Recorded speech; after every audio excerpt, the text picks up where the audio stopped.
lagi dengan saya di sini, para property hunter. Di sini saya bukan sebagai marketing developer atau yang profesional ya. Istilahnya saya cuma mereview dari sudut pandang customer yang sedang mungkin mencari rumah yang bisa dibilang di bawah 500 juta dan lokasi dan lingkungannya cukup strategis ya.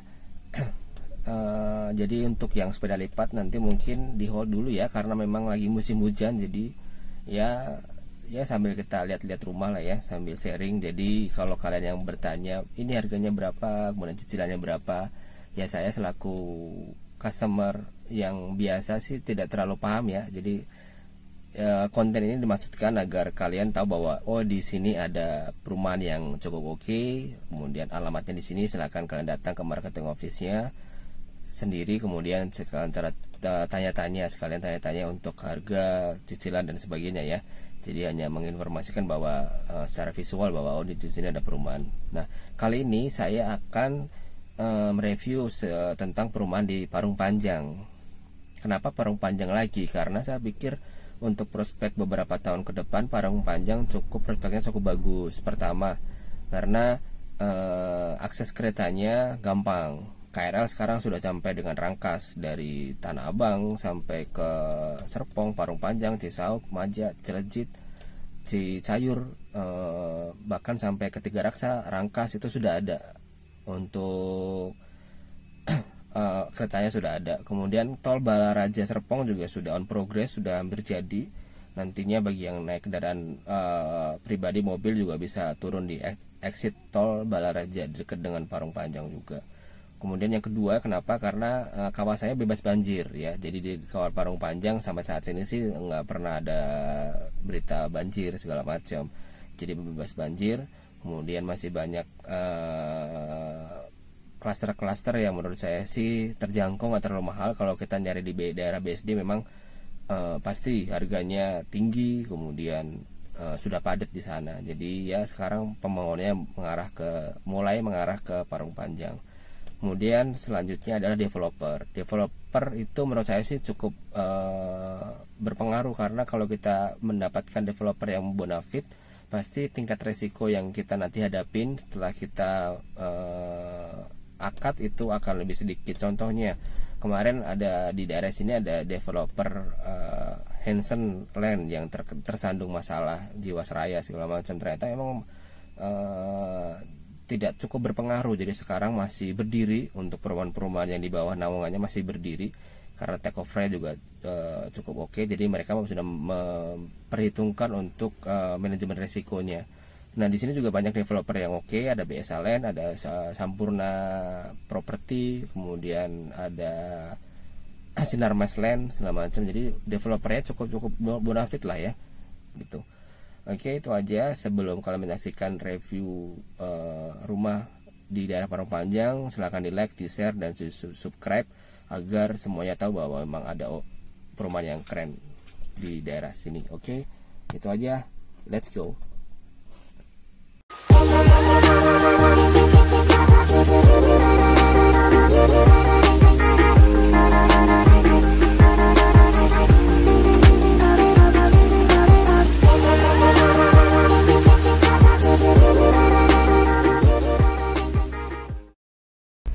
Ini kita sudah nyampe di Serpong Garden Village. Ini yang di Parung Panjang ya, karena memang ada yang season 1 dan season 2 nya di Cisauk ya.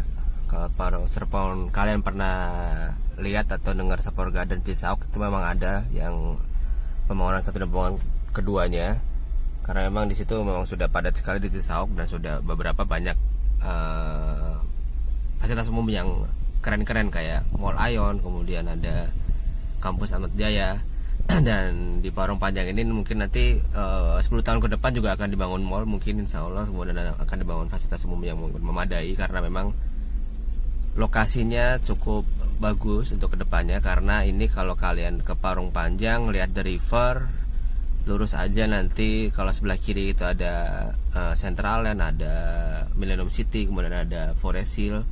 Cuman ini jangan belok ke kiri, kalian lurus aja. Nanti Samana Hill sebelumnya ada Sepul Garden, nanti gate-nya di sebelah kiri. Nah ini untuk beberapa contoh rumahnya. Sebenarnya sih 11-12 dengan beberapa tipe rumah minimalis milenial yang ada di Forest Hill, mungkin di Serpong, di Central Land. Cuman bedanya memang fasilitas umumnya kebanyakan, karena di situ ada masjid berdiri megah di situ. Dan ini kirinya masih tanah kosong, belum dibangun, dan kita belum tahu set projectnya akan dibikin seperti apa. Mungkin bisa dibikin taman, atau mungkin bisa dibikin apa deh, cluster baru atau waterboom mungkin. Cuman ya nanti kita lihat lah ya. Ini warnanya cukup colorful, orange. Dan ini klaster yang sudah jadi ini. Ini namanya klaster Amar apa nih, Amarionis? Amarilis ya. Ini klaster yang sudah ada, jadi berarti ini sudah berpenghuni untuk Serpong Garden. Mungkin belum terlalu banyak, cuman sudah ada yang permanen di sini karena sudah ada security-nya, berarti memang sudah ada penghuninya di dalam. Ini yang di apa namanya, di dekat ini belum berpenghuni, masih banyak yang kosong.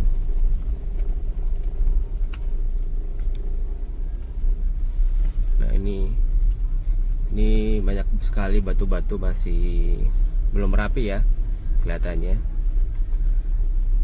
Masih belum rapi karena masih banyak pengerjaan.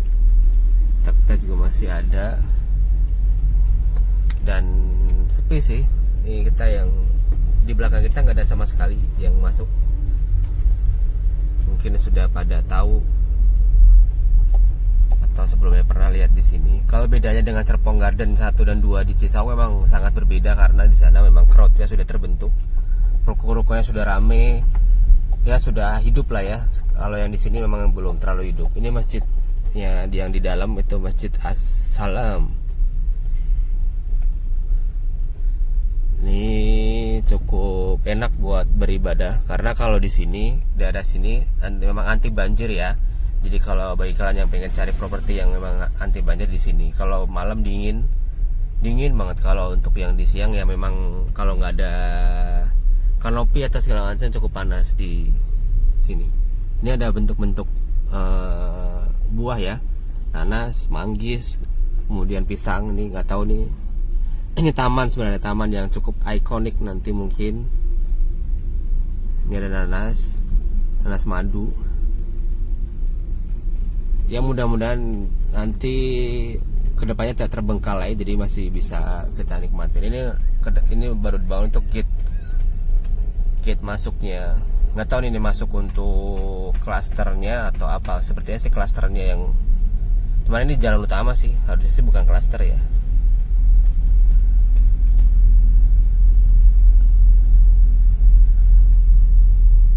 Nah ini masih banyak pembangunannya. Ini tipenya lebih besar kayak ini, tipe 72 kayaknya.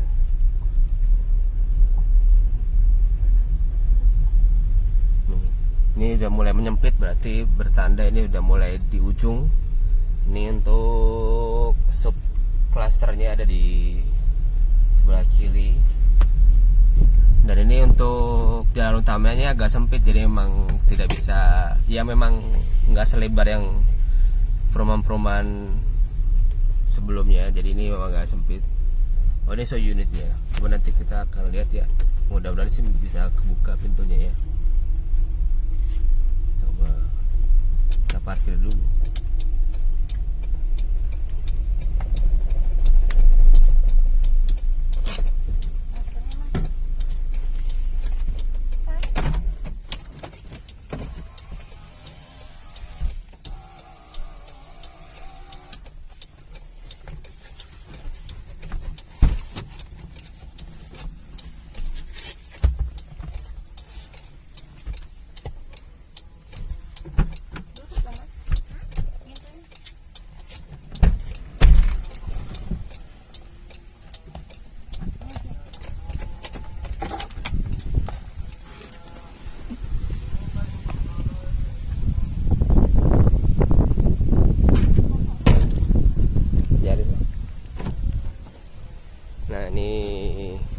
IP Land ternyata pengembang developernya.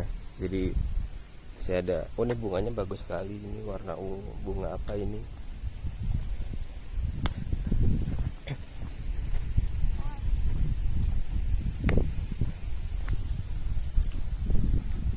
Ini untuk show unit rumah tipe 2360 ya. Ini sama 2360, cuman di sebelahnya sudah ditempatin ya. Jadi ini show unitnya nggak spesial sebenarnya. Ini ya bener bangunannya agak kotak ya, agak tertutup dan lebih tinggi sih ini. Ini klasternya Dahlia di 04 nomor 1. Ini kita intip dari sini aja. Ini furniture-nya sudah ada. Dikunci ternyata, memang harus janjian sama marketing baru bisa buka ke dalam sih. Kan paling nggak kita ngelihat situasi halaman, situasi perumahannya seperti apa. Ini beberapa masih dibangun ya. Ya bentar. Ini yang di depannya.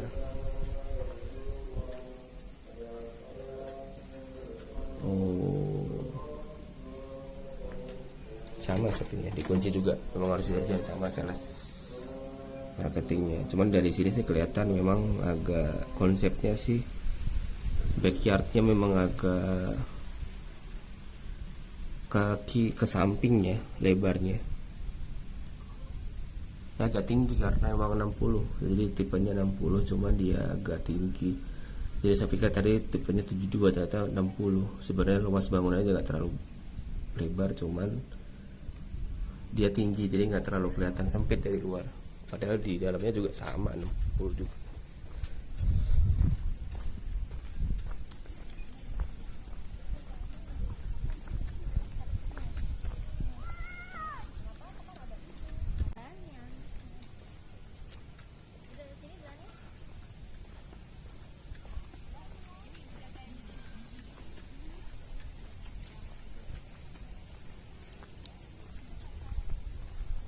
Nah ini yang baru banget dibangun, jadi masih ada kulinya. Ini memang banyak beberapa klaster yang sudah jadi, dan ini yang belum jadi. Dari jalanannya juga kelihatan masih banyak berserakan. Ini sebenarnya juga sama 60, cuman dia tinggi. Jadi kalau dari luar kelihatannya ini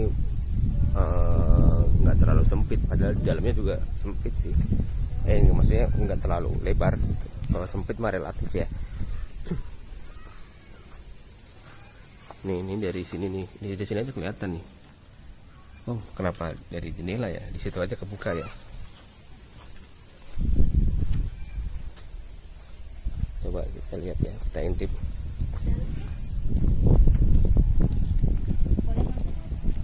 Boleh, karena ini belum dibangun, masih project ini.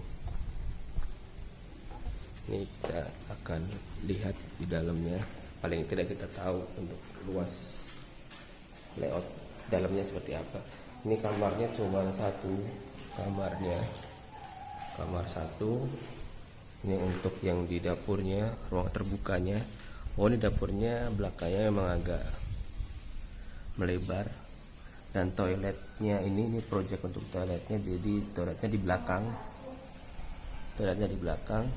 ada pintunya. Jadi dari luar kalau ada tamu dia nggak akan ngelihat toilet karena ini ditutup di ruang tamunya ya.